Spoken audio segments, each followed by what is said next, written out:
Welcome back, friends. I'm Gina Watts here with the always perceptive, Ooh, the one, the only, my co-host and colleague, Mr. Andrew McPeak. glad to be here, Gina. Glad that you are here as well. Friends, if you believe that school should be more than just essays and GPAs, if you believe that EQs are as important as IQs, if you expect amazing things from the next generation, then you are in the right place. Indeed. Because we believe that too. Yes. And today's topic is one we're especially excited to dig into because it's all about listening and not just hearing words, but actually really listening. Because we found that active listening isn't just polite, it's transformational. Yeah. In a noisy world, listening might just be your leadership superpower. And we're going to talk about it, but we're also going to practice it today. So before we jump in, though, you guys know our first segment's always our question of the day. So here's our question. Who is someone in your life who made you feel truly heard? And what did they do that made such a difference? Mr. McPeak. Shall I go first? Please do. Well, the person I thought of immediately, and I typically think the answers to these questions are the thing that comes to your mind immediately. I had an adult in my life. He was, my first memory of him was my Sunday school teacher, but he became a mentor. He eventually actually did, because he was a licensed therapist, he did my wife and I's premarital counseling. So he had a long history of in my life and still does. Mr. Neal was his name. Yeah. And Mr. Neal, what I remember so much about him is as a fifth grader, I think was when he started, being my Sunday school teacher at church.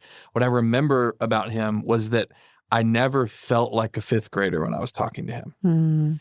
He had a way of always making you and what you thought and what you were saying sound valid, Because when you're a kid, everywhere you go, people are like, oh, well, you're just a kid. You'll see when you finally become an adult. He never treated people that way. And I think that's why I felt so heard by him all the time. It's like it always felt like you were enough, like your perspective was enough and all those kinds of things. It was just amazing how he was able to communicate that. That's awesome. Yeah. Yeah. Let me say this. I am very fortunate to have had a lot of people in my life, teachers, to your point, Sunday school teachers, people who made me feel heard and made me feel seen. And I know that that's not true for a lot of people. So let me start off by saying that. But when I hear that question, the thing that I thought of, or the experience I thought of, was the first time I think I felt heard genuinely as an adult. That's where my brain went. Because I think sometimes we maybe we just have different experiences. Even if we had a great childhood growing up, when we get to adulthood, maybe something changed or something happened. And for our listeners, some of you know that I had a kid when I was 18. And that, changed things, changed how people see you, changed if they trust you, if they want to allow you in or around them or your family. So anyways, I remember I was very unsure of people for a good while. And I remember being at school at undergrad, and I had a professor who just didn't let me outperform the situation, right? Because I was all about proving people wrong. Yeah. Like, yes, I'm a teen mom, and yes, I'm in college, but I'm here to work and prove everybody wrong. And he just sat me down and mentored me and made me feel truly seen and listened. And he listened through all the gunk.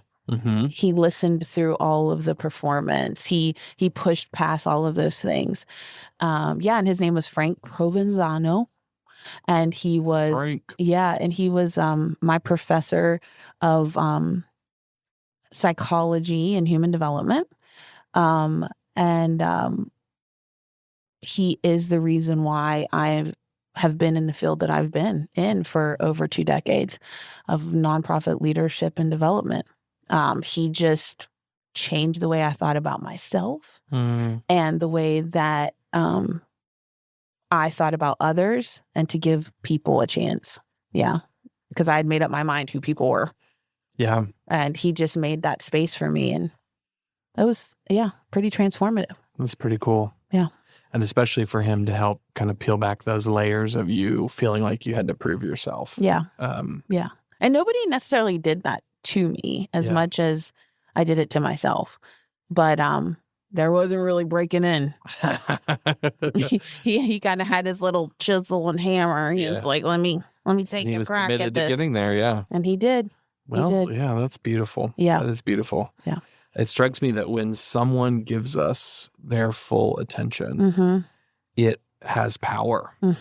It's an investment in our trust bank, right? Yes. It's that moment of connection, and it really sticks with you. It lasts. We can still name the names of people for both of us more than 2 decades ago who made impacts on us. And so as leaders, as educators, as mentors, everyone who's listening to this is a gift that you can give other people every single day. For sure. So today, Andrew and I are flipping the script a little bit. There's no guest. There's just the two of us having a conversation about what it really means to listen well and why it matters so much in leadership.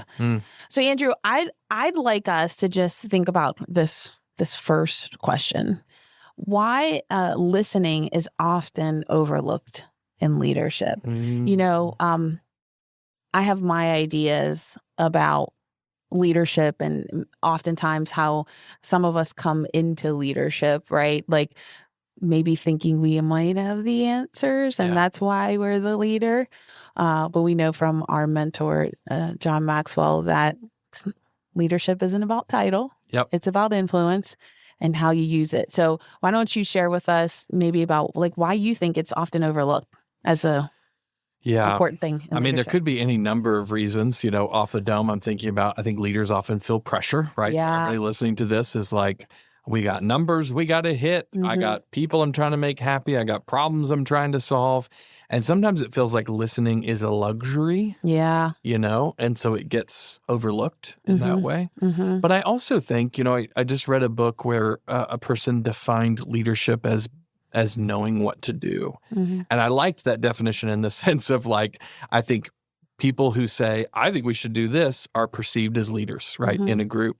But I also think that there's a pressure that comes with that too, of always feeling like you've got to know what to do. That if you happen to ask a question rather than make a declaration, that somehow everybody in the room, whether that's one person in the room with you or dozens, that they're going to look at you and go, well, this person, they're asking me. They don't even know what to do, you know? And so I think there's also that perception challenge there for us. So it's both, I don't got time for listening, but it's also, what are they going to think of me if I ask questions and listen rather than speak up and make declarations? Anything you would add to that? Well, first of all, yes, I underline, highlighter, exclamation points on all the things you said. The other thing, I was literally moving my hands as I was saying that, friends, but you can't see it. Sometimes I wish we would record, like film, so you guys could see. It adds definitely a third dimension to this experience. Unnecessary and also necessary for Gina. Okay, so listening, I also, you know, as you were talking, I was thinking about how, like, in this day and age, though, we find ourselves of all generations, especially because of social media. It's like people make are direct, make declarative statements that this is the way something is, right? And so we get these in these little sound bites or these like little clips, and we're so focused on consuming instead of more focused on influencing and leading out in a way that adds value to people, right? And not that all social media is bad. Don't hear that. But I just think about the way that we consume everything right now. I think that's why a lot of people associate leadership with, like, you have to have the answers. You have to know what to do. And you have to be very sure of yourself in saying it, even when you're not sure, right? So God forbid you actually be vulnerable and say that you're unsure and that you want to trust the room. And then I think on the other side, people who might not be in a position of leadership related to title are focused on being good followers because we're consumers, Mm-hmm. right? So it amplifies both experiences. Yeah. So then when I think about listening and I think about us getting still to hear each other or to ask each other questions, because that's a part of listening. Yeah. I just don't know that we exercise that muscle enough, right? Like not true listening. Just atrophied. Yeah. It's more consumption than listening. And I think we just, all of us across all generations, just, I think I'm making a declarative statement now. There you go. I think that I just think that maybe we're consuming a little bit too much and not getting in proximity with people to listen. And I think for those of us that do try to practice listening or maybe even do it well, we kind of live by the thinking that people don't care how much you know until they know how much you care. Yep. And so we pause and take ourselves out of the pressure cooker to make sure we get in proximity with folks. And not to mention, you've said so many good things, but you're implying too what I think you and I both believe about the true definition of leadership, right? Mm-hmm. A great leader is not thinking about how much we accomplished. Right. They're thinking about who did we develop. Yes. And that was good. And I think that's what you're speaking to ultimately is like, if you got the perspective of what am I accomplishing, then it's all about, okay, how can we make it short, sweet, simple in order to keep moving? But if instead you have that others orientation, it helps you slow down and notice the people in the room and go, I wonder what they're thinking right now, which naturally leads you toward the posture of listening. So good. Yay. Okay, I want to keep this conversation going. Sure. What do you think happens when we fail to do this well? So we know there's lots of obstacles that are being thrown up for good listening. When we drop the ball on this, what does it look like? What's the cost? You know, I think, again, it's just unintentional consequences. It's like our posture of consumption has this unintentional consequence of like our muscles have atrophied when it comes to listening, right? So similarly, I think if we fail to listen and we're not making it a priority in our various relationships, not even at work, because if you're not listening at work, you're probably not listening at home, right? It's probably like a part of who you are. So I think there's these unintentional consequences or these seeds of mistrust and, disengagement. It's like I'm not listening or I'm not demonstrating that I care, right? Or because so let me interrupt myself. Okay. So sometimes I think people might hear something, but listening, you're taking an action or you're moving towards somebody because you're listening, right? And so when we don't truly listen, we are providing opportunities for miscommunication, misunderstanding, a lack of connection. There's so many things that kind of what's the word I want to use? It's almost like a toxin that gets at the root of a healthy tree, right? It's like the tree's now attacked. All of these, maybe you're doing every element of leadership really well. Yeah. And you thought that you have created a strong foundation and deep roots. Yep. But then when you don't listen, now one of those branches starts to rot and fall off. Yeah. And you're getting to what I think is the other kind of invisible thing about what's going on here is in that scenario, oftentimes we blame the tree. I'm doing all this stuff. Yep. Tree's not coming through, right? And I think this happens in a lot of classrooms. We don't practice active listening. People don't feel heard, so they disengage with us. And then you go, these kids just don't engage. Yep. Or these teachers just don't engage. It's their fault. So it is this really interesting, on top of all the great things that you said about distrust, disengagement, miscommunication, it is also a growing perception that the other person is the problem when it might actually be you not practicing what you're needing to practice. Completely. Ooh. So you started to talk a little bit, you named it, about active listening. Yeah. What can you articulate maybe what you feel active listening looks like? Yeah. And maybe even go ahead and start talking about like what barriers we create to active listening. Yeah. Like why does it not work. Yeah. Yeah. So, I mean, when I think about what does active listening look like, there's a couple of physical signs. Mm-hmm. And what's great about this is it can sound like a checklist, but they're actually good ways of kind of regrounding yourself. Mm-hmm. So if you're talking to somebody and you're wondering, am I doing a good job of showing them I'm listening? Yeah.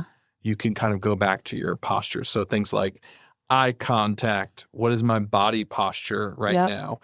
Am I interrupting them, right? Where are my electronic devices as we have this conversation, right? By the way, an aside, studies have shown the closer you are in physical proximity to your phone while you're having a conversation, the less likely you are to actually hear what the other person is saying. Like they literally, they put it on the table with you, then they put it in your pocket, then they put it 5 feet from you, 10 feet from you, 30 feet from you. And the farther it was, the more people were engaged. Wow. Kind of ironic or fascinating, rather. So those are practical things. But I also think about sort of the behind the scenes internal things too about active listening. It is choosing, as the other person is talking, not you start to think about what you're going to say back. And this happens to me all the time because I think it happens to everybody, that you're thinking about what you're going to say back. I actually actively go, no, forget about that. Just listen. Yeah. Yeah. You'll figure out what you're going to say back when the time comes for you to talk, right? Shameless plug. In my book, I talk about great connection. This is Ready for Real Life. Talking about great connection and communication follows the two principles of talking on a two-way radio or a walkie-talkie, right? You got to be on the same wavelength as the person you're with. So it's what kind of conversation are we having, right? So getting on that person's wavelength. And then is also recognizing you can't talk and listen at the same time. Right. If they're holding down the button and talking, you cannot be thinking about what you're going to say. You've got to be in the posture of listening. Well, and somebody that is on the other side receiving it, like I always know when somebody's not listening. Yeah, you right? can tell. Like you can tell. Like you're like, are you here? Where did you go? Yep. Are you still? Come back to me. Yeah. So yeah, no, that's really good. I also, I guess I talk about it a lot because it's a very real thing for me as far as working remotely. And, I know we have leaders that listen to our podcast that work remotely. We have charter schools, shout out to Insight PA Charter School. We have that are, completely remote experiences. And I would argue that many of them have learned to master the art of connection, like, through the screen. But just thinking about active listening, and you need your device to participate. It's like, okay, then what else is around me? Yeah. So I can remove distractions to be fully present. Yep. So helpful. Yeah.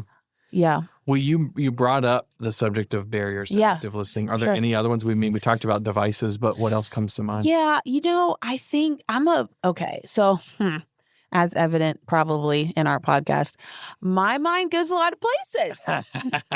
It goes on journeys. Self-awareness is so lovely, isn't it? Thank you. I received that. So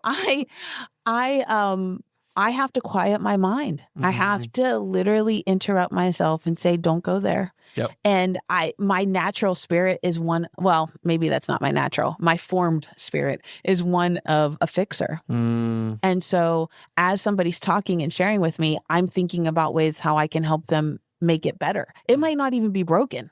Right. And so I think a barrier for people who are thinkers and problem solvers, people who are discerners, you're constantly in a space where your mind literally has to be told to shut up. And you kind of talked about that a little bit a few minutes ago. I feel that deeply. Yeah. And so, we joke about it, but it's hard. It's hard sometimes. And you're not doing it out of, well, maybe you are doing it out of pride. I was going to say you're not really doing it out of a prideful place. You're doing it out of good intention and wanting to help. But the reality is it's distracting. Yeah. So instead of pride, we'll use the word confidence. Yeah. I think I have something to offer here. Yeah. Therefore, I'm going to focus on what I'm going to say next. Yeah. But you have to find that tension. You have to balance that tension. Yeah. Because you also don't want to quiet yourself so much that you're not adding value anymore. Yeah. In the way that you're gifted. So true. So, yeah. Barriers. Well, listening, we know that listening builds trust faster than any advice ever will. Speaking of problem solvers, right?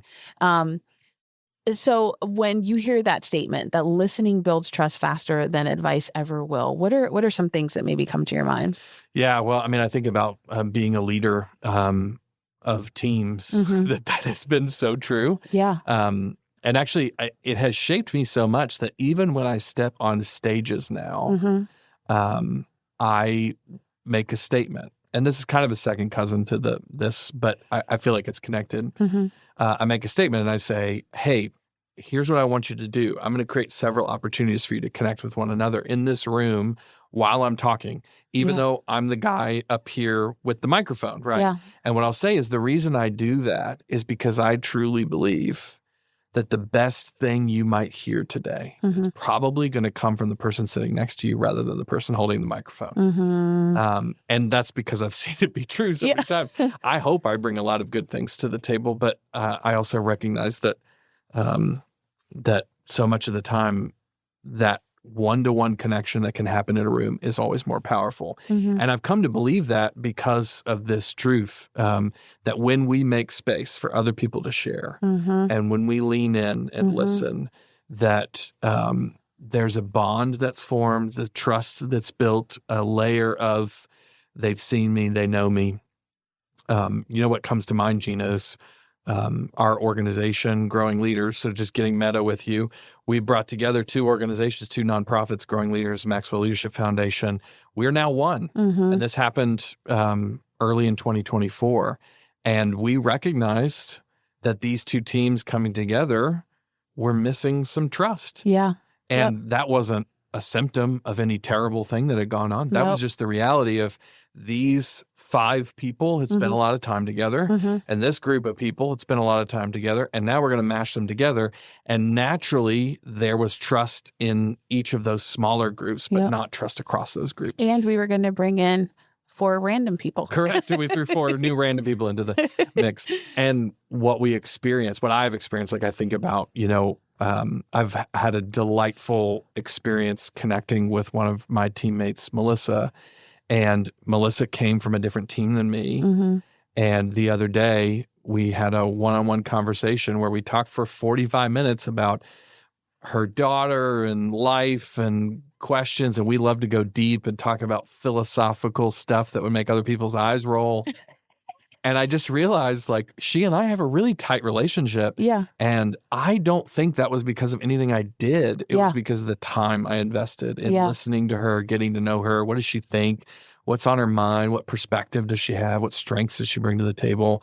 And because I'm focused on that, it opens up the possibility for all this other stuff. So that was a really long, winding answer to get there, but that's just an example of what's... No, it's great. And as you're talking about the relationship you have with Melissa, I'm also thinking about, when you make space, if you are a teacher or if you are a leader of leaders, when you make space for that, when you need to connect with that person for a particular reason or to do a particular thing, you now have that currency with them, that agency with them, because they trust you, you trust them, you could probably anticipate what the outcome will be because you've built relationship, and it all happened because it started with listening. I think sometimes we think about the outcome that we want. We don't think about the work that we need to input to make that happen. Right. And it can be as simple as just space. Our friend Tim Elmore, Dr. Tim Elmore, he shares a principle when he talks about respect and like that listening is respect and respect precedes influence, right? And so if you're not making space to listen, then you can't, it's not, the math doesn't math. You gotta make space for that. So yeah, that was great. So good. Yeah. All right, Gina, I'm going to keep us going here. Yeah, sure. We've talked about a lot of the benefits of listening, what happens when it fails. I want to get practical, if that's okay. Let's talk about how do you actually grow as a listener. So if somebody's listening to this right now, they're thinking they're making a strong case. Yeah. I think I need to get better at this. What advice would you give And then if there's any good advice left, I'll throw something in there. Yeah. Would you give to somebody about techniques or ways to grow as a listener? Yeah, I'm not going to steal the thunder because I want to hear your ideas too. So I kind of already talked about a thing that I have to do, which is slow down, right? Because my mind's moving fast, my days move fast, they're filled with a lot of things, but you just got to slow down. And part of slowing down also means scheduling. So those are my 2 S's. So slowing down in the moment, but then also scheduling time to listen and to connect with people.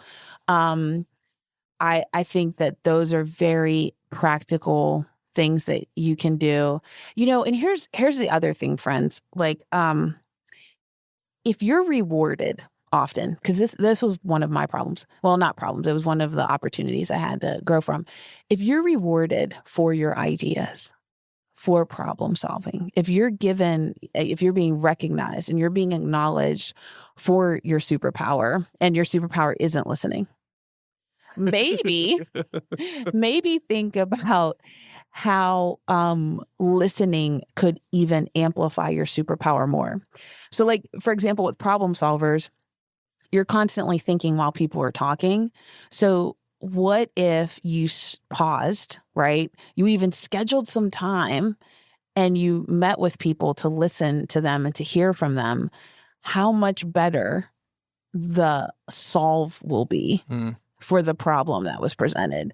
Like, it will be so dope. It'll be better than any idea you could have came up with on your own, because we is always better than me. Yeah. And so slowing down and scheduling, I think those 2 are practical. And then also I think, like, for me, it was that mirror moment of like, why am I like this? Well, part of why I'm like this is because I'm always awarded for it. I have like a wall full of awards people gave me because I'm good at problem solving, right? So how do I manage that well to make space for others and to listen? So what about you? I think you and I both practice this, but I've heard it called a listening sprint. Yeah. But just as really practical, if you're a leader and you're in a room full of people that you lead, you have to recognize that you carry more weight in that room than other people do. Yeah. I don't mean physical weight, but I mean leadership weight, right? When you speak, other people feel like it sounds like you've given a final word on a subject. And so what a listening sprint is saying, when I walk into this meeting, I am not going to say anything for a while. Could be 5 minutes, could be 15, whatever you want to decide. But I almost think of it as letting the conversation mature before you speak up. Yeah. Right. I've read a lot about Martin Luther King Jr. and his leadership style. He was a brilliant, obviously, communicator and all of that, but he was also a really great leader of people. And they said that when you were in meetings, this guy's known for his great oration, but they'd be having a meeting and he wouldn't talk for an hour, 2 hours. And you got the most influential guy in the room not saying anything. Yeah. And then towards the end of their meeting, he would go, well, the way I see it is, and he would summarize what he heard in the room. He would he would say, it sounds like it's coming down to this versus this. I think we need to go with this. And people who were in the room said, the declaration was made and we walked out.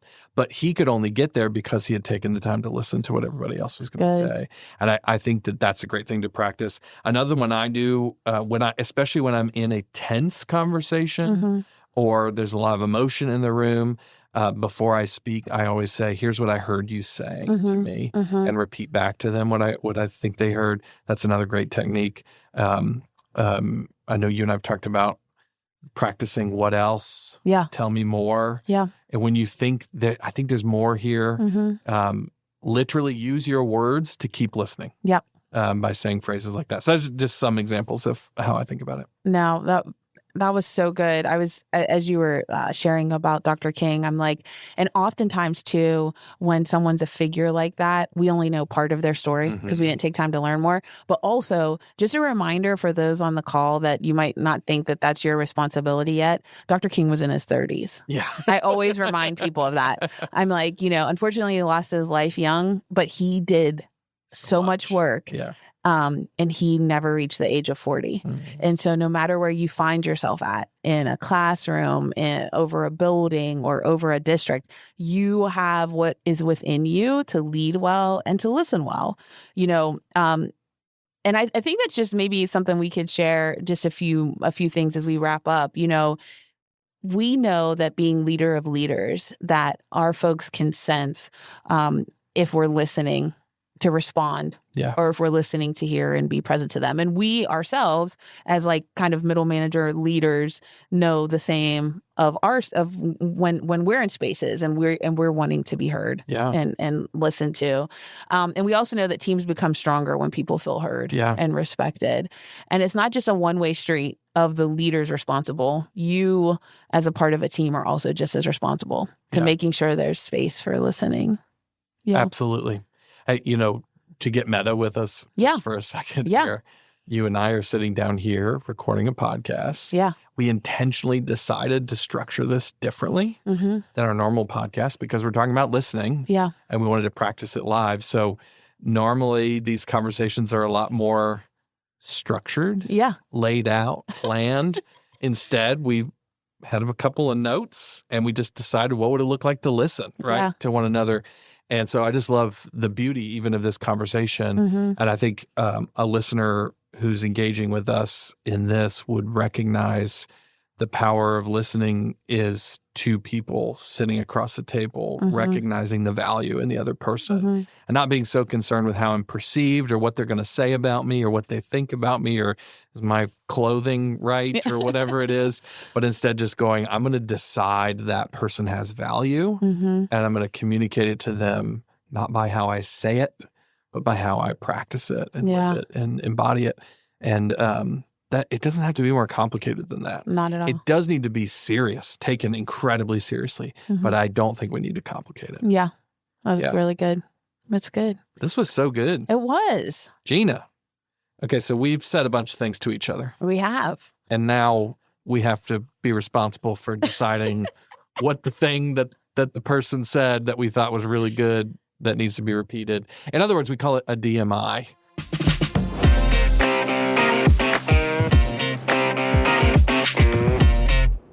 DMI, of course, stands for Don't Miss It. Gina and I will both highlight one thing from our conversation today that we don't think you should miss. We want to bring it back. We want to re-highlight it. We want to say it's worth an extra look. So any chance you want to go first? I do. And, maybe it's because I know the story and the transitions that happen. But you just sharing authentically with me and our listeners about what happens when you made space and the relationship that you and Melissa have built. And that was through a major transition. And again, underlining, there was no issue that, in the organizations coming together, it was all for good. The issue is just we're humans. And there was a group of humans that were working under one organization and a group of humans that were working under another. And then there were some randos thrown in. I was one of the randos. And so but what happens when you all come together is that when you make space and you listen and you ask questions, transformation can happen and deep relationships. And Melissa's one of our most trusted advisors for our entire organization. It was just good. That was just like a nice reminder of, I'm sure that all of our listeners too have examples of in their life where when they think about it and they made space to listen and learn from another person, what transformational work happened afterwards. So, And this little nugget of value in that person explodes out of you too. Wow, I was just trying to get to know you, and now I have so much respect for you. It's like this really cool thing. Thank you, Gina. That was great. I thought about something you said, mostly selfishly, which I'm trying not to think about myself, but I couldn't help but go, Andrew needs to write that down. And that is you were talking about listening as the greatest gift that you can offer your team. And I think as leaders, we perceive, and you mentioned this, we perceive that the greatest gift we can offer our team is to solve their problems. And that is only sometimes true. Yeah. Sometimes they do, or just like, there's like, oh no, I need an answer for this question. But so much of the time, they don't need an answer to the question. They need a human to show them that they hear them, that they see value in them, that they recognize them. And especially when I get in a hurry, I don't do that. Yeah. I try and solve problems. Yeah. So that's just a really good nugget for me. And I think probably for a listener out there or two to go, you know what? I've been doing a lot of problem solving. Yeah. Not a lot of people listening. Yeah. And I think it's time that I, adjusted the perspective there. That's good. That's good. This was fun. It was. Different, we'll have to do it but again. good. Yeah. Yeah, we should do it again. Well, just want to say thank you to all of our listeners for joining us on today's episode of School on a Mission. Before you hit skip and go on to your next podcast, we want to give you a little challenge. We want you to grab a pen, a notebook, sticky note, maybe even the back of your hand if you have to, and write down one action step you're going to take this week. Whether it's something you're going to do, something you're going to investigate, maybe something you need to read more about, or a person you want to sit down with. Whatever it is, write it down. Got it? Great. Now, shoot us a DM with that action step. We cannot wait to see the awesome things that you're up to. So until next time, folks, stay curious, stay bold, and keep leading your school on a mission. Thanks for listening in to this episode of School on a Mission, a podcast for educators by educators, produced by Growing Leaders and powered by the Maxwell Leadership Foundation. To learn more about Growing Leaders, visit growingleaders.com. And for more information about the School on a Mission podcast, head to schoolonamissionpodcast.com.